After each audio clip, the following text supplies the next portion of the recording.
সাল্লে আলা রসুলিনা সাল্লে আলা মুহাম্মাদিন সাল্লে আলা হাবিবিনা সাল্লে আলা মুহাম্মাদিন। চোখের তারা নামে মুহাম্মদ, দিলে প্রশান্তি নামে মুহাম্মদ।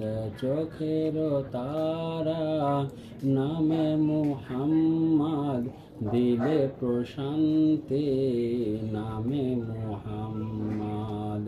চোখের তারা নামে মুহাম্মদ, দিলে প্রশান্তি নামে মুহাম্মদ। মুসা ও ঈসা রূহ ও খলিল, মুসা ও ঈসা রূহ ও খলিল, মুসা ও ঈসা রূহ ও খলিল। সবারই আকা নামে মুহাম্মদ।